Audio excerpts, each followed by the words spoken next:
Assalamualaikum warahmatullahi wabarakatuh. Balik lagi di catatan harian Moza.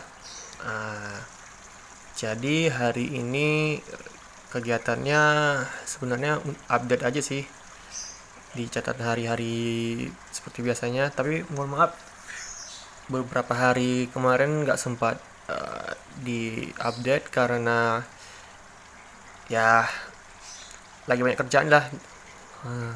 Jadi hari ini kita bakalan update lagi. Nih, ini kita lagi mengganti filternya sih. Nah, ini filter barunya ini.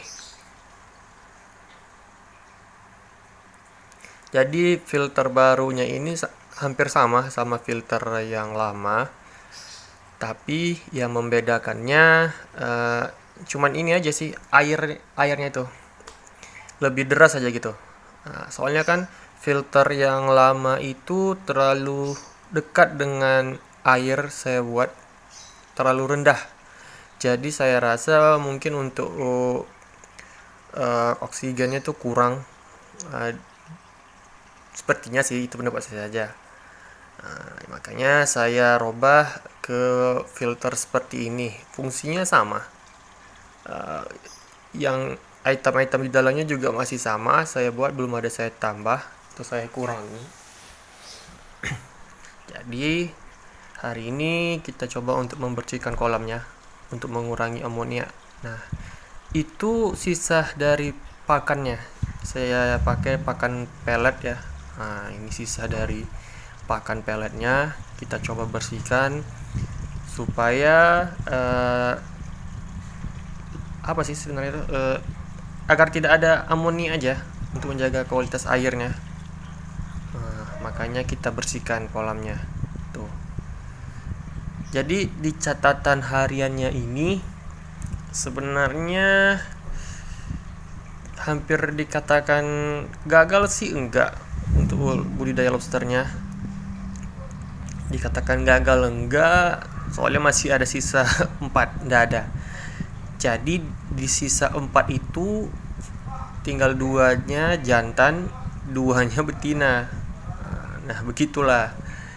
Itu dikarenakan kemarin saat pertama kemungkinan itu gagal adaptasi. Udah gitu faktor seleksi alam juga. Nah, jadi untuk faktor adaptasinya itu waktu hari pertama lobsternya datang itu kan di tanggal 12 ya.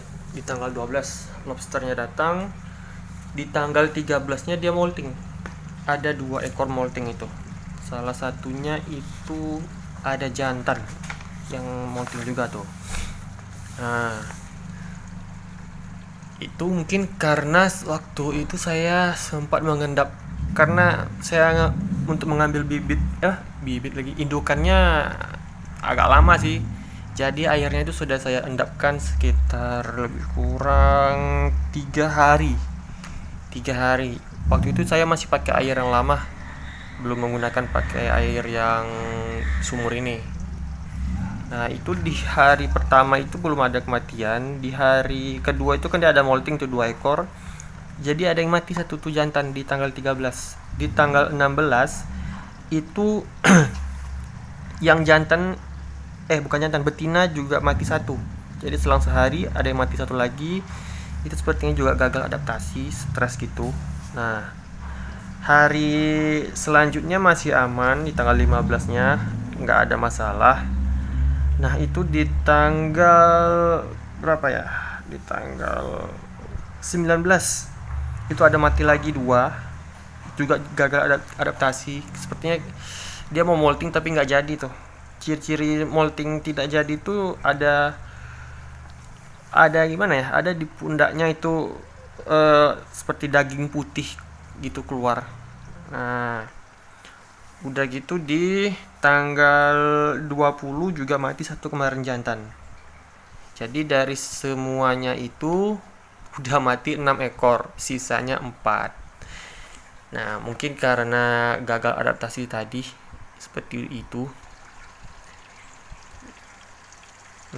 Jadi mungkin karena faktor pH terlalu tinggi. Sekali lagi saya sering mengucapkan itu pH itu sangat penting untuk budidaya lobster. Mungkin itu pH pertama karena tinggi, mungkin bukan tinggi sih, mungkin pas mungkin, tapi sebelum sampai saya ukur. Jadi setelah saya ganti air itu saya ukur pH-nya tinggi 6, bukan 6, 8,2. Jadi dari situlah mati mati mati mati. Nah, dan sampai sekarang setelah saya tukar dengan air sumur, alhamdulillah itu terakhir satu mati. Itu mungkin dia gagal molting kali ya, soalnya yang lainnya masih aman. Nah, semoga saja dengan air sumur ini pH-nya sudah saya ukur sih itu 6,9, hampir 7 lah. Mudah-mudahan saja tidak ada kematian lagi. Jadi di catatan hari ini segitu saja update-annya.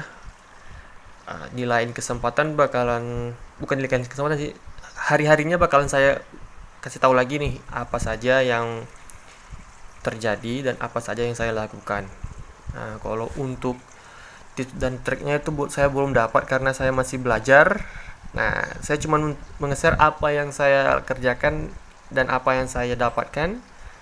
Itu yang saya share ke teman-teman sekalian. Nah, jadi di sini saya tidak ada menggurui apalagi hal semacamnya. Saya hanya sharing saja apa yang terjadi seperti itu. Oke, segitu saja videonya.